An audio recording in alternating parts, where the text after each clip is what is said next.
5, 9 இந்த இடங்களுக்கு வரும்போது அந்த கிரகத்தினுடைய காரகத்துவத்தில் பாதிப்பை ஏற்படுத்தும். அப்போ பார்த்தீங்கன்னா இன்றைய காலகட்டத்தில் மிதுனத்தில் சுக்கிரன், இன்றைய காலகட்டத்தில் மிதுனத்தில் குரு கோச்சாரத்தில்.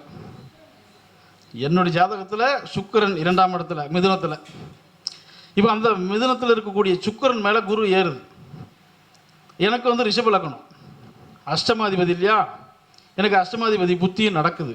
இந்த புத்தி நடக்கும்போது கோச்சாரத்தில் சுக்கிரனை தொடராரு அஷ்டமாதிபதி. அப்போ என்ன ஆச்சுன்னா மனைவிக்கு அறுவை சிகிச்சை. மனிதனுடைய அன்றாட வாழ்வில் பணம் என்பது மிக மிக முக்கியமான ஒரு விஷயமாக இருக்கிறது. ஜோதிட ஞானி, ஜோதிட கலை பேரரசு, ஜோதிட ஆராய்ச்சியாளர் மதிப்பிற்குரிய திரு வெள்ளையன் ஐயா தியாகத்துருவம் அவர்களை வருக வருக என்று வரவேற்கின்றோம். ஜோரா ஒரு முறை கைத்தட்டுங்க. அவர்கள் ஜோதிட கதம்பம் என்ற தலைப்பில் சிறப்புரையாற்றுவார். திரு ஏழுமலை ஐயா அவர்களை முன் சீட்டில் உட்காருமாறு அன்போடு கேட்டுக்கொள்கிறோம். ஐயா வாங்க, பரணிதரன் ஐயா முன்னாடி உட்காருங்க. மதிப்பிற்குரிய என்னுடைய குருநாதர் ஜோதிட செம்மல் திரு ஏழுமலை ஐயா அவர்களுக்கு என்னுடைய முதற்கண் வணக்கம். மதிப்பிற்குரிய திருக்கோவிலூர் ஜோதிட சிகரம் என்று கூட சொல்லலாம் பரணிதரன் ஐயா அவர்களுக்கும் என்னுடைய வணக்கத்தினை தெரிவித்துக் கொள்கிறேன். சேலம் எஸ்கே ஜோதிட பயிற்சி மைய ஆசிரியர் திரு சதீஷ் ஐயா அவர்களுக்கும் என்னுடைய வணக்கத்தினை தெரிவித்துக் கொள்கிறேன். மற்றும் 24வது ஜோதிட கருத்தரங்கிற்கு வருகை புரிந்துள்ள அனைத்து ஜோதிட சொந்தங்களுக்கும் என்னுடைய வணக்கத்தினை தெரிவித்துக் கொள்கிறேன். மனிதனுடைய அன்றாட வாழ்வில் பணம் என்பது மிக மிக முக்கியமான ஒரு விஷயமாக இருக்கிறது. அடித்தட்டு மக்களிலிருந்து உயர்நிலை வாழ்க்கையை வாழ்ந்து கொண்டிருக்கின்ற மக்கள்கள் வரை அனைவருக்குமே இந்த பண தேவை என்பது மிக மிக முக்கியமான ஒரு விஷயமாக இன்றைய காலகட்ட சூழ்நிலையில் இருக்கிறது. பணம் இருந்தால் பணம் 10 செய்யும். அது ஒரு மனிதன் பிறந்து கடைசி காலம் முடிந்து அவன் காடு செல்லும் வரை இந்த பணம் என்பது முக்கிய தேவையாக இருந்து வருகிறது மனிதனுடைய வாழ்க்கையில். அப்படிப்பட்ட இந்த பணம்ன்றது உங்களுடைய வருமானமாக வச்சுக்கலாம், நீங்கள் தொழில் சார்ந்து வேலை சார்ந்து உங்களுடைய சம்பளமாக வச்சுக்கலாம், அல்லது நீங்கள் ஒரு செயலை செய்து அதன் மூலம் கிடைக்கக்கூடிய வருமானமாக வச்சுக்கலாம், லாபமாக வச்சுக்கலாம். சரி, இந்த பணம் அது எப்படியாப்பட்ட விதத்தில் வந்தாலும் எந்த கிரகத்தினுடைய காரகத்துவத்தில் அதனுடைய அடிப்படையில் உங்களுக்கு இந்த பணம் வரும் அப்படின்றத நம்ம ஜோதிட ரீதியாகவோ கிரகங்கள் ரீதியாகவோ கண்டிப்பாக நம்ம தெரிஞ்சிடலாம், கண்டுபிடிச்சிடலாம். அந்த வகையில் ஒரு மனிதனுக்கு பணம் எந்த வழியில் வரும் அவருடைய ஜாதகத்தை பார்த்தா நம்ம தெளிவாக சொல்லிடலாம். அப்போது இந்த பணத்தை கொடுக்கக்கூடிய கிரகம், அதாவது தனக்காரகன்னு சொல்லுவோம் இல்லையா, குரு பகவான். இந்த குரு பகவானுக்கு சூரியன் 1, 5, 9 7ஆம் இடம். இந்த இடத்துல சூரியன் இருந்துட்டா குருவுக்கு 1, 5, 7, 9 இந்த இடத்துல சூரியன் இருந்து விட்டால் நீங்கள் எந்த லக்னமாக வேணாலும் இருங்க, எந்த ராசியாக வேணாலும் இருங்க, குரு நின்ற இடத்தில் இருந்து 1, 5, 7, 9 இந்த இடத்துல சூரியன் இருந்து விட்டால் அரசு மற்றும் அரசியல் ரீதியாக ஆதாயம் உண்டு. அரசின் மூலம் வருமானம் வரும், அரசியல் மூலம் வருமானம் வரும். அடுத்தது சூரியனுடைய காரகத்துவத்தில் தந்தை வழி சொத்துக்கள் கிடைக்கும். அடுத்தது சூரியனுடைய காரகத்துவத்தில் மருத்துவம், மருந்து, மருத்துவம் இது சார்ந்த வகையில் இவர்களுக்கு வருமானம் வரும். அடுத்தது எலக்ட்ரிக்கல், எலக்ட்ரானிக்கல் இது போன்ற தொழில் வேலை உத்தியோகத்தின் மூலியமாக அந்த ஜாதகருக்கு வருமானம் வரும். நீங்கள் உங்கள் ஜாதகத்திலே நீங்கள் பொருத்தி பார்த்துக்கலாம். அடுத்து சந்திரன், குருவுக்கு 1, 5, 7, 9, அதாவது குருவுடைய பார்வையில் சந்திரன் இருக்கணும். அப்படி இருந்துட்டால் உணவு சார்ந்த தொழில் நல்ல வருமானம், ஆடை அணிகலன் நல்ல வருமானம், விவசாயம், நீர் சார்ந்த தொழில்கள், இதன் மூலியமாக நல்ல வருமானங்களை ஈட்டுவார்கள் அந்த ஜாதகர்கள். அடுத்து செவ்வாய், குருவுக்கு 1, 5, 7, 9 செவ்வாய் இருந்து குருவின் பார்வை பெற்றால், ஏன்னா நான் சொல்லக்கூடிய இடமெல்லாம் குரு பார்வை உண்டு, 1, 5, 7, 9 சேர்க்கையும் சரி பார்வையும் சரி. அப்போது இந்த செவ்வாய் குருவுடைய பார்வையில் இருக்கும்போது செவ்வாயினுடைய காரகத்துவத்தில் அந்த ஜாதகருக்கு வருமானம் வரும், பணம் வரும். அப்போ செவ்வாயின்றது ரியல் எஸ்டேட், ரியல் எஸ்டேட்டில் நல்ல லாபத்தை பார்ப்பாங்க, நல்ல வருமானத்தை பார்ப்பாங்க.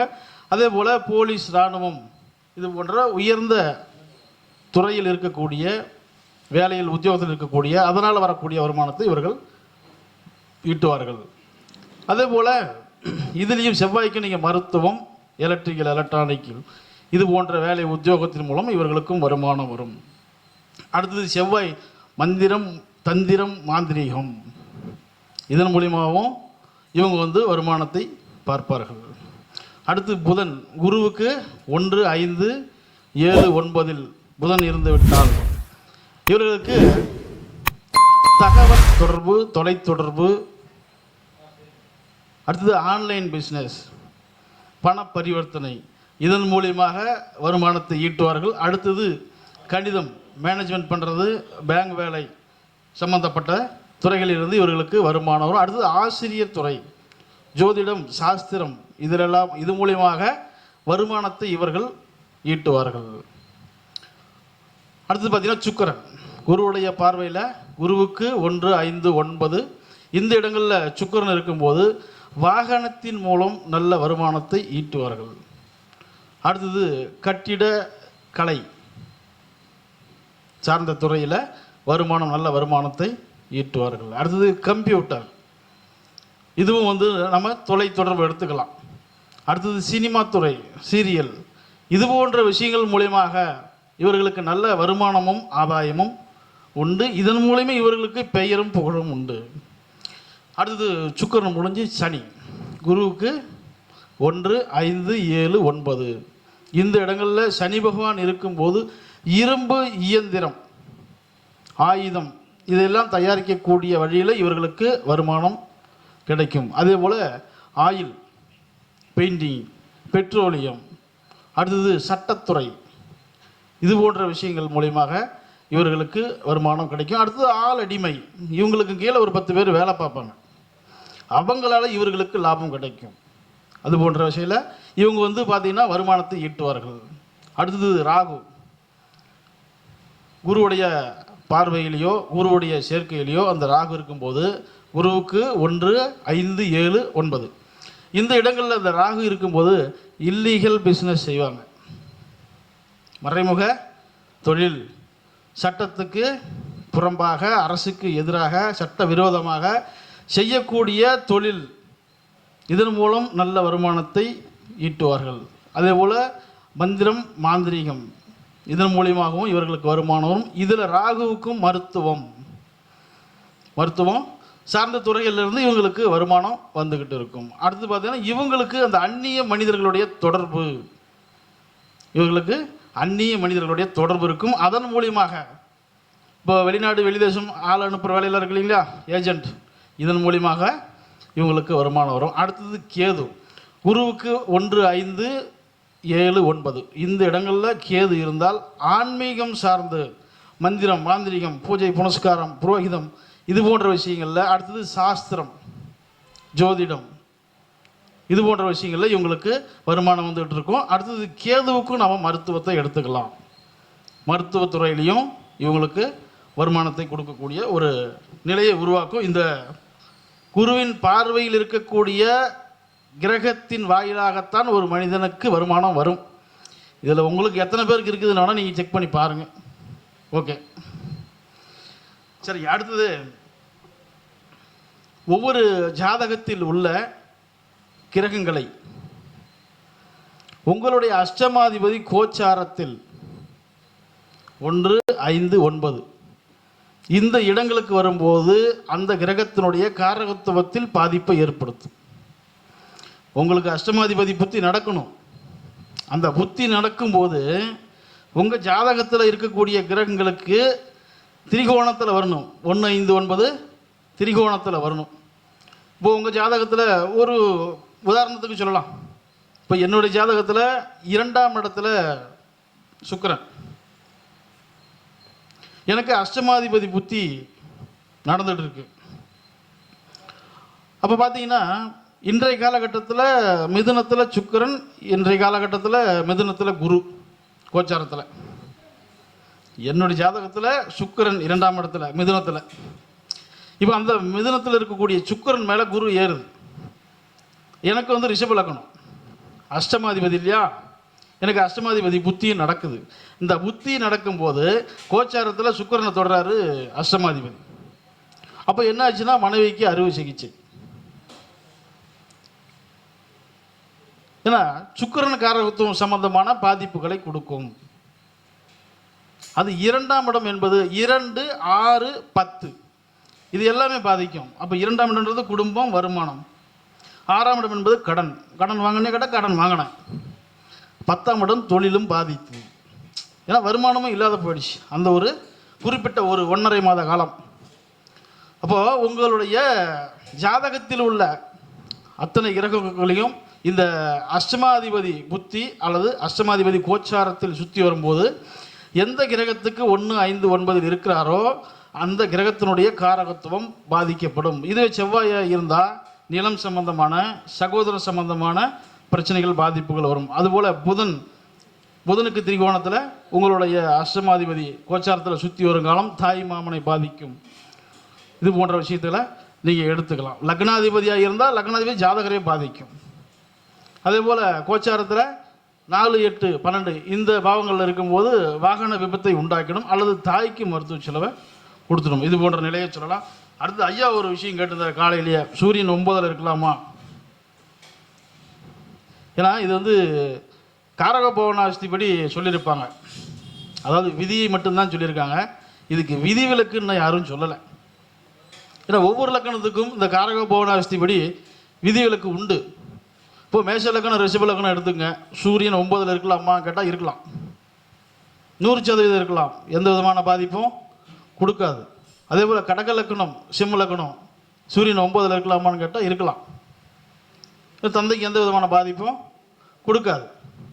அதே போல் விருச்சிக லக்கணம், கும்ப லக்கணம், இந்த லக்கணத்துக்கு சூரியன் 9ல் இருக்கலாமான்னு கேட்டிங்கன்னா கண்டிப்பாக இருக்கலாம். 100% தந்தை எந்த விதத்திலையும் பாதிக்காது.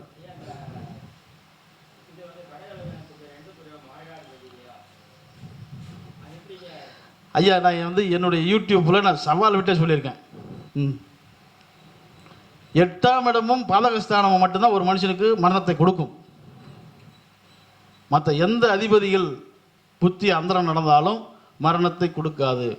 ஒருவேளை 8ஆம் இடத்திலே பாதகத்திலே ராகு கேது இருந்தால் அவர்களும் மாரகத்தை கொடுப்பார்கள். 2ஆம் இடம் மாரகம் சொல்லப்பட்டிருக்கே தவிர நிரூபிக்கப்படவில்லை. என்னுடைய அனுபவத்தில் முழுக்க முழுக்க நான் வந்து ஆராய்ச்சி பண்ணி பார்த்துட்டேன்.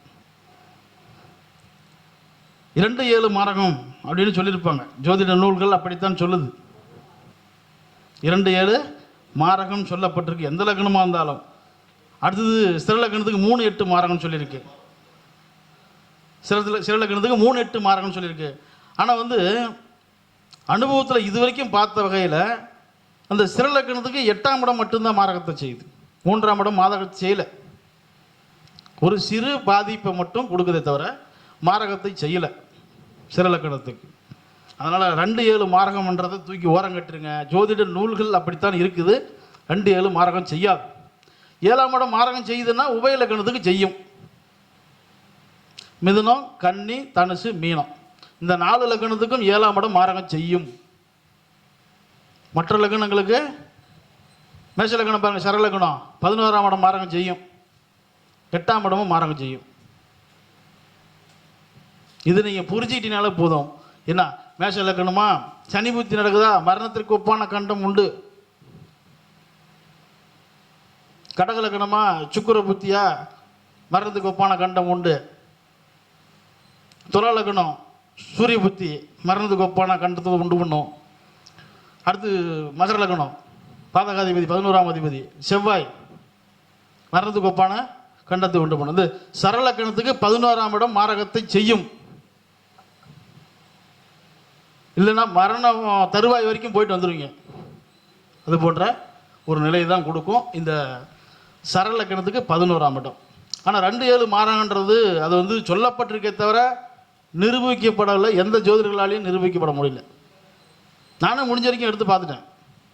2ஆம் அதிபதி புத்தி நடக்குது அப்படின்னா பணம் வந்துட்டு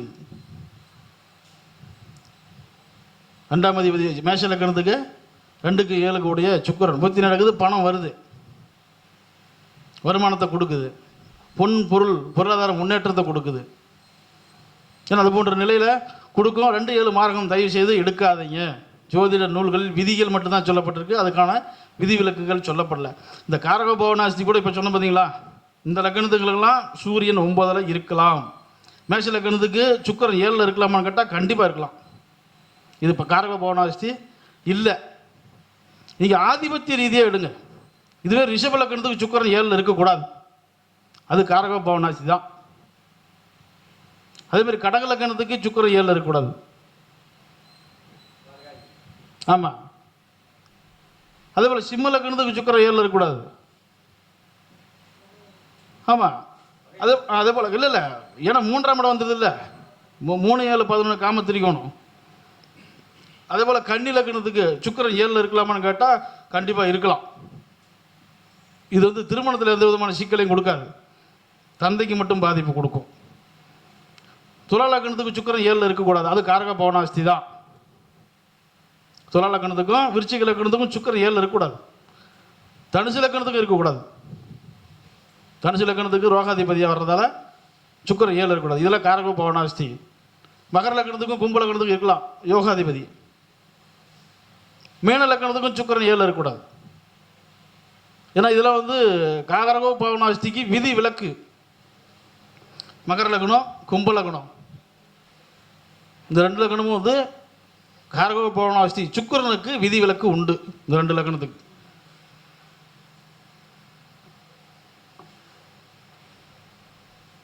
சரிங்க. வாய்ப்பளித்த அனைத்து நல் உள்ளங்களுக்கும் என்னுடைய மனம் நிறைந்த நன்றிகளை தெரிவித்துக் கொள்கிறேன். நன்றி, வணக்கம்.